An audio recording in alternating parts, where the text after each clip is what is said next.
Stage पर बैठे हुए तमाम मौजूद शख्सियात, दोस्तों, साथियों, अस्सलाम वालेकुम रहमतुल्लाहि व बरकातुहू। आप सबको मालूम है कि ये जो बिल आया है मुसलमानों के खिलाफ है। हमें करना क्या, उसका हमें बात करना है। देखिए, कहते हैं मिटा दो अपनी हस्ती को अगर कुछ मरतबा चाहो कि दाना खाक में मिलकर गुले गुलजार होता है। और हमें ये सब बातें करने की अभी नहीं है, बातें ये करने की क्या किया जाए कि ये बिल वापस हो। अगर हम ये कहते हैं कि किसानों का बिल वापस हुआ तो किसान कई महीने तक सर्दी के अंदर बैठा था, 750 किसान शहीद हो गए और उन्होंने अपनी बात मनवाया, उसके बाद तब ये बिल जाके वापस हुई। इतना बड़ा संघर्ष हुआ देश के अंदर, क्या हम सब इसके लिए तैयार हैं? अगर आप सब उसी तरह तैयार हैं तो मैं दावे के साथ कह सकता हूं इस बिल को सरकार को वापस लेना ही पड़ेगा। इसके अलावा कोई रास्ता और नहीं है।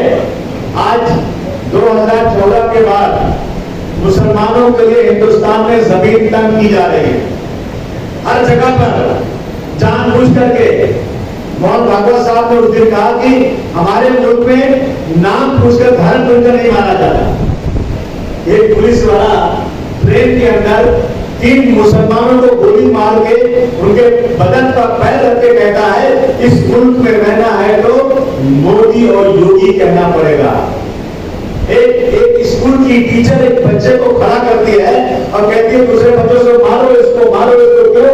ये मुसलमान है, ये आपने सब अपनी आंखों से दिखा के नहीं देखा। क्या संविधान है? संविधान की हम बात कर रहे हैं। संविधान सिर्फ किताब में लिखने के लिए रह गया है। मुसलमानों के खिलाफ इतनी बड़ी चीजें हो रही हैं लेकिन उसके ऊपर कहीं कोई कार्रवाई नहीं हो रही। एक आदमी छोटा सा चार फुटा कहता है मस्जिद में घुस के मारूंगा, उसकी हैसियत मारेगा मस्जिद में घुस के? क्या समझता है कि हम लोग चूड़ियां पहन के बैठे हैं? अगर माँ का दूध दिया है तो मस्जिद में आकर माँ के दिखाओ, क्या होगा? ये मैंने जाकर माफ किया, मैंने उसका टेप दिखाया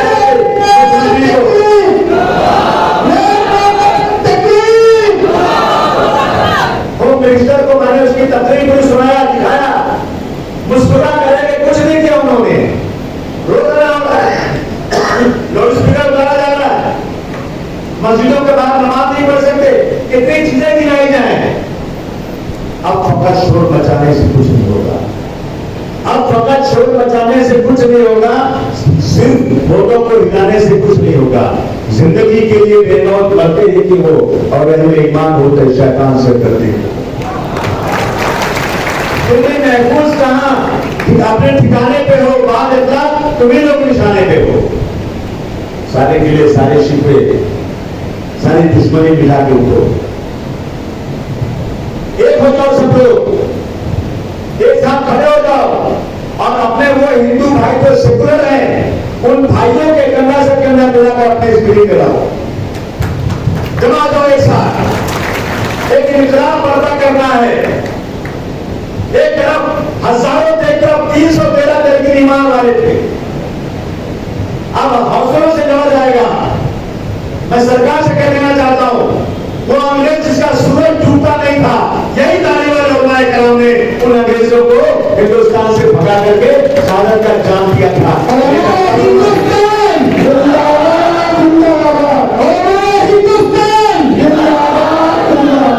और वही उलमाए कराम फिर आए हैं। मैं पूरे होश और वर्ष में कहता हूं कि मुस्लिम पर्सनल लॉ हमारी लीडरशिप को हाथ में ले। मुस्लिम पर्सनल लॉ जो बोलेगा हम अपनी जान भी देने को तैयार रहेंगे। तैयार हो गया? तैयार हो? अरे जो कौम जीने से ज्यादा मरने को तरजीह देती है उसे क्या कराते हो? ये किसी के बाप का मुल्क नहीं है, हमारा मुल्क है।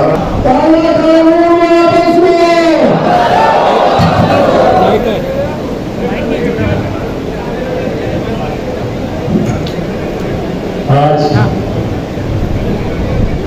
मुस्लिम पर्सनल लॉ बोर्ड की तरफ से वक्फ बिल के खिलाफ आवाज उठाने के लिए हम सभी, ये मेरी तीसरी सभा है। पहले जलसे में मुझे मुस्लिम पर्सनल लॉ बोर्ड के औरंगाबाद में बुलाया था, दूसरी बार भिवंडी में गए और तीसरी बार उमरा में आए। पर मैं साफ लफ्जों में कहना चाहता हूं कि मैंने जो औरंगाबाद में देखा वो ना मुझे भिवंडी में दिखाई दे रहा है और ना मुझे उमरा में दिखाई दे रहा है। औरंगाबाद में खुले मैदान में 25,000 कुर्सियां लगी हुई थी, ऊपर से बारिश गिर रहा था, 4-5 हजार महिलाएं बैठी थी और एक ऐसा चलचला दिख रहा था। लोगों में एक अलग सा माहौल दिख रहा था, उनके चेहरे से दिख रहा था कि वो लड़ने के लिए तैयार है। मैं भिवंडी में गया, 1000 लोग नहीं थे, 1000। मैं कोई गलत बात कह रहा हूं? आज मैं यहां आया हूं, कहां है फिर? अगर हम हमारे हक की लड़ाई लड़ने के लिए तैयार नहीं है तो कौन लड़ेगा ये लड़ाई? दूसरे के कंधे पे बंदूक रख के गोलियां चलाना और चला मत, वो जमाना चला गया। ये लड़ाई अपनी है। ये सरकार तुम्हें घुटने पे लाना चाहती है। मैं तो कोई कुरान का आलिम नहीं हूं, लेकिन साफ लफ्जों में बताता हूं कि ये जमीन किसी के बाप की नहीं है। जैसे मुजेबा साहब ने कहा, हजरत साहब ने कहा कि शाहजहां ने दी हुई जमीन के पेपर के आप शाहजहां से मांगने जाओ कि भाई तुम हमारे लीज एग्रीमेंट को दो, अब तो सरकार को देना है। ये जमीन तो उस जमाने से आ रही है जिसको बीते हुए 1000 साल हो गए। कहां से हम लाए? कहां से? ये हमारे बाप दादाओं की जमीन है, तुम्हारे बाप की नहीं है। ये सरकार चाहती है कि मुसलमान ये पे आ जाए, हमारे पास आए, कब्रिस्तान के लिए जमीन दे दो, हमें मदरसे के लिए जमीन दे दो, हमें मस्जिद के लिए जमीन दे दो। अरे भाई हम क्यों जाए? हमें अरे बाप दादाओं ने सोच समझ के हमारे लिए जमीन रखी है, उसका इस्तेमाल हम करेंगे क्योंकि वो हमारे हक की।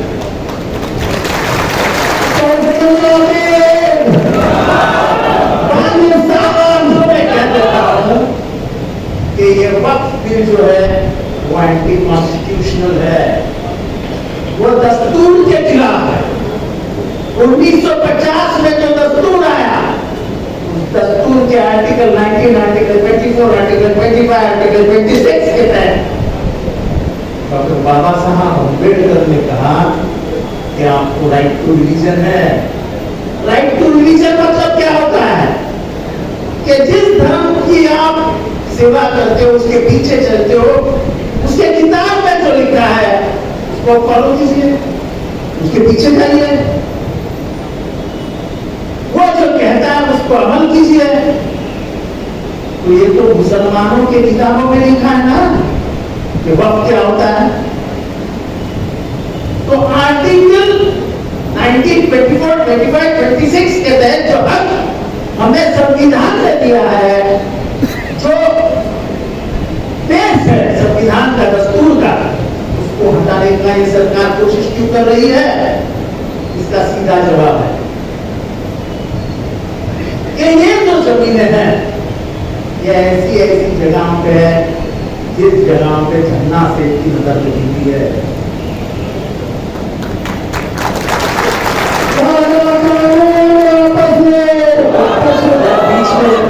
बीच में मत चुनो, मेरा पूरा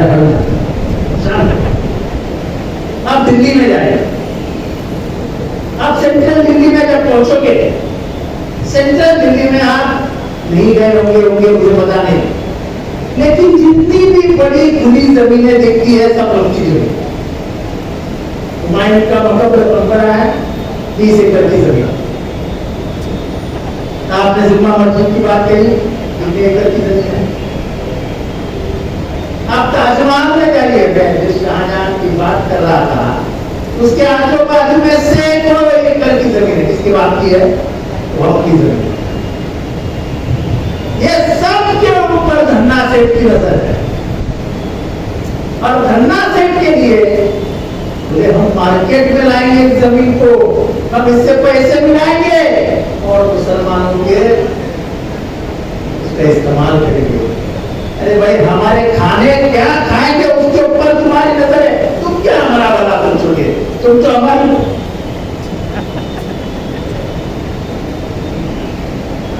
तुम क्या हमारा भला सोचोगे? तुम तो हमारे बुराई के ऊपर ही बने हुए।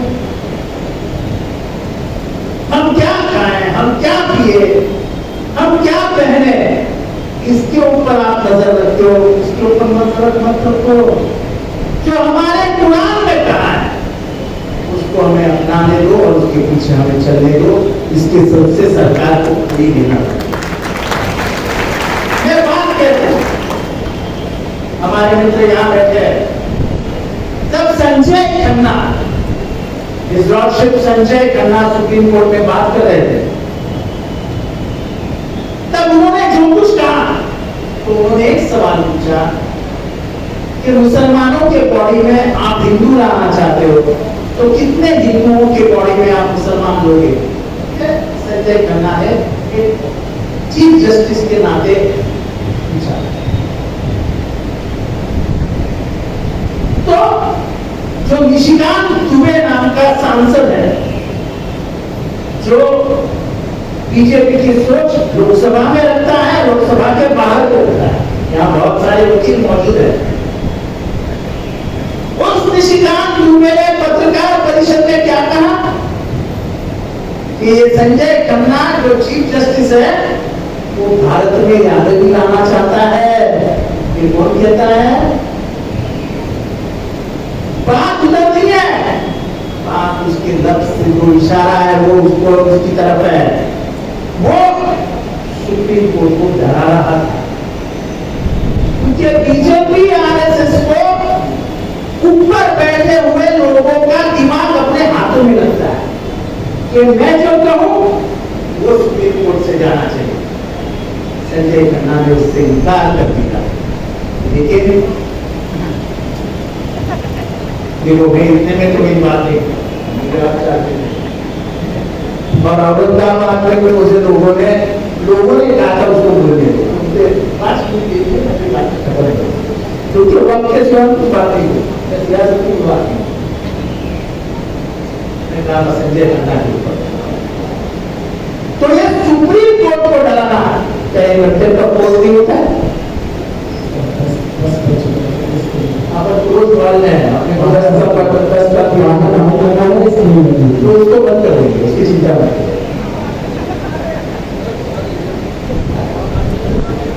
तो जिम्मेदारी मेरी केस नहीं लेकर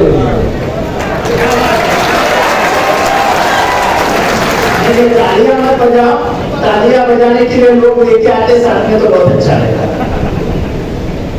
क्यों? हमारे आपकी लड़ाई है, हम अगर ताकत नहीं दिखाएंगे तब तक जमाना हाथ नहीं खुलेगा। लोगों को लगेगा इनको ही कुछ पड़ेगी तो हम क्यों लड़े।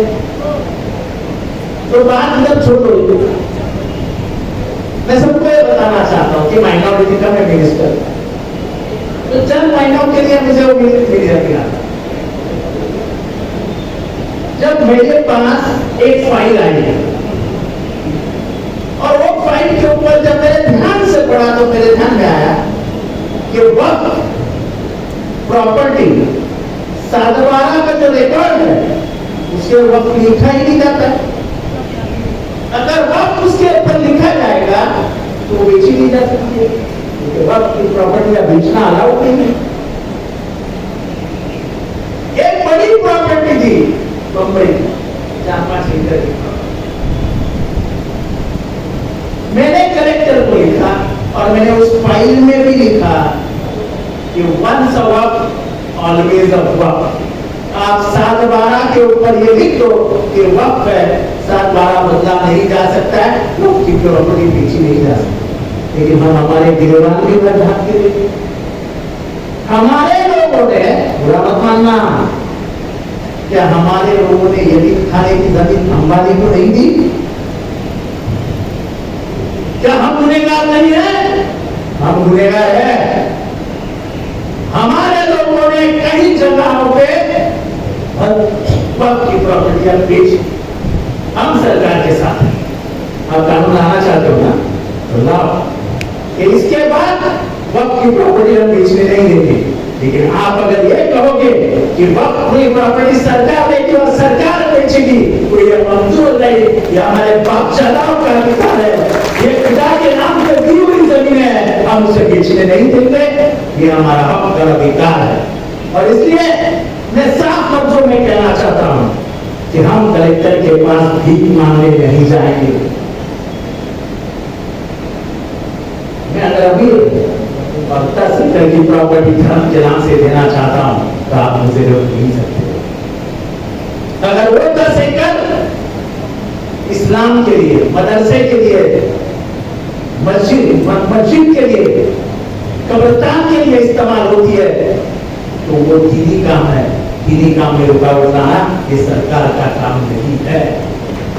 पर्सनल लोगों की जानिब से आज का जलसा मुनक्किद किया गया, इसके जिम्मेदार उलमा-ए-किराम, तहफ़्फ़ुज़ वक़्फ़ के लिए जितने भी लोग यहाँ पर मौजूद हैं, जो जिम्मेदारी की, उन तमाम को बहुत बहुत मुबारकबादी पेश करूँगा कि जो भी भीड़ है ये काफ़ी है सरकार को हिलाने के लिए। सबसे पहले तो मैं माजरत चाहूँगा लेट आने के, मगर एक वजह की जो मैं बताना चाहता हूँ कि देर क्यों, वो भी इसी से जुड़ी हुई बात है, इसलिए मैं आपको बताऊँगा। फोन किया गाँव में कब तक पहुँचने वाला, मुफ्ती साहब आज एक मैटर में हम लोग सब आए हैं। आज एक ऑल पार्टी डेलीगेशन जिसमें काफी नुमाइंदे थे, ये सब गए थे अजीत पवार साहब के पास, जिसमें मैं भी था साथ में। बहुत जरूरी मसला ये कि मुंबई के अंदर काफी सारी मस्जिदों के अंदर पुलिस वाले आते हैं दादागिरी करके, जो भूखे लगे उसको निकाल दो, और निकाल दिए, काफी जगहों पे निकाल दी। तो आज तय हुआ था कि शाम को अजीत दादा के पास हम जाएंगे, हमारी मीटिंग उनसे हमने मेमोरेंडम दिया है, और हमने लोगों को यकीन है कल फिर मीटिंग में क्यों हुई है, हमने कहा दादा ये ऐसी चीजें हैं, कानून के दायरे में रहकर सब काम कर रहे हैं, कानून का उल्लंघन नहीं कर रहे। अब आपको हमारी मस्जिद से नफरत, हमारी अजान से नफरत, हमारे भोंगे से नफरत, तो ये तो देश को किस दिशा में हम लेके जाना चाहिए।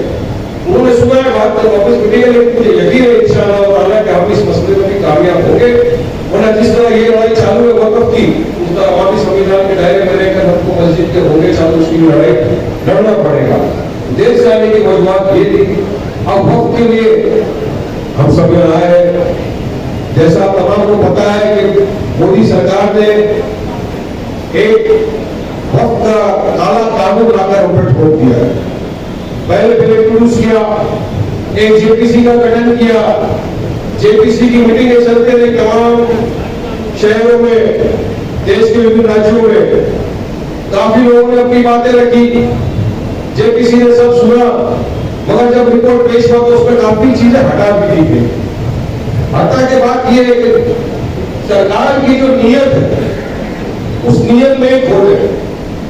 वक़्फ़ का काला कानून सरकार ने पास कर दिया क्योंकि मेजोरिटी में है, लेकिन जितने भी संविधान को मानने वाले लोग हैं, चाहे किसी भी पॉलिटिकल पार्टी से एफिलिएट हो, सबका एक ही चीज बोलना है कि वक़्फ़ का ये कानून सरकार ने लाया है, ये पूरी तरह से असंवैधानिक कानून, ये वायलेशन है आर्टिकल 14, 15, 16, 25, 26, 28 संविधान। इक्वालिटी की बात करता है संविधान, डिस्क्रिमिनेशन नहीं होना चाहिए, राइट टू प्रैक्टिस रिलीजन की बात करता है। मगर यहां दिखाया गया है कि इस वक़्फ़ के अंदर जो 40 के करीब अमेंडमेंट सरकार द्वारा लाए गए हैं, वो 40 के 40 अमेंडमेंट में कहूंगा क्या संवैधानिक है। कुछ ऐसे हैं जिन पर फिलहाल सुप्रीम कोर्ट में मैटर पेंडिंग है, सुप्रीम कोर्ट का मैटर सब रिलीज है, कहीं पर रोक लगी हुई है, इसलिए उसकी मेरिट्स में ज्यादा जाए बिना मैं आपको सिर्फ ऊपरी तौर से बताऊंगा कि ये काला कानून क्यों है और ये क्यों हमारी कौम के लिए, मिल्लत के लिए एक खतरा है। लोगों को सरकार ने लाया वक़्फ़ का कानून वक़्फ़ को बचाने के लिए, अरे नादा नहीं, सरकार की नीयत में खोट है। वक्त को बचाने के लिए नहीं, ये पूरा जो वक्त का काला कानून लाया गया है, ये हमारे वक्त की जमीन को हड़प करने के लिए बनाया गया होगा।